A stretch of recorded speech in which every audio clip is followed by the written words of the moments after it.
So I'm at a free campground, and I think this is where I'm going to camp tonight. There's another spot open, but I like the little bridge going down to the water down there. This is the under $20 awning that I made. Basically what it is it's a tarp from Walmart, and then 1x4s, two 1x4s, 1x2s, so there's 1, 2, 3, 4, 5, 6, 7, is that right? 7. 1, 2, 3,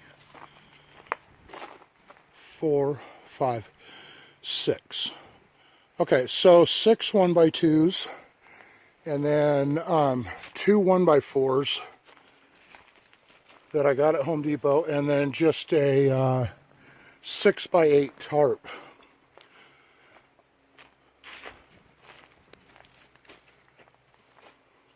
I mounted it on these little doodads for my cargo rack, and then this arm and this arm, they both swing out. So I just put a couple of these hinges. I don't know if you can see that very well. A couple of these hinges here. Then another one here to allow them to swing out. And then some locking bolts. Let's see if we can see that right there. Some locking bolts to go into this piece. So you unlock each side, and then you swing the arms in, and then you can roll. You can just take this and flip it over, and then start just rolling it up. And then I have mounted some quick releases to hold it all together. And I love this campground. I think there might actually be some good gold panning in that creek there. And then I'll have to get the fly rod out and check that out. So there it is, my under $20 awning. It was pretty simple to build. I think the most time it took was to go ahead and paint it. The way the tarp is hooked on is I put it down through these two pieces, and then I just went ahead and stapled and cut the excess tarp off, and then I pulled it taut and did the same thing here. As you can see, I got a couple little staples sticking up right there, but that's all right. It doesn't interfere with anything. And then the tie-off points, I just left these to tie off. And at the house the other day, well, yesterday, it was blowing pretty hard, and I actually thought it was going to blow it away. That was without the tie downs, but I went ahead and put them on anyway. So I just have, I just keep inside the door. I just keep a couple of stakes, and then I keep the rope with just a carabiner to hook onto. So this is my current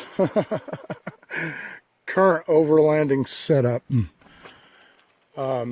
If you watch any of my other videos, I had a pop-up camper that popped up, and that got to be too heavy, using too much gas, and then I built a trailer to go to California, but something went wrong with the trailer, so I came back home.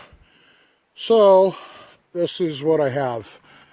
I still have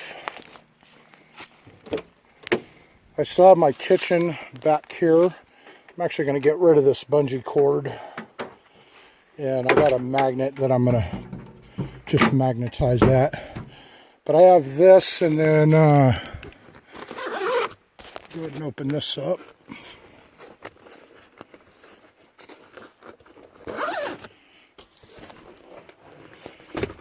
So then I made a, oh, there's the gold pans, my sifter.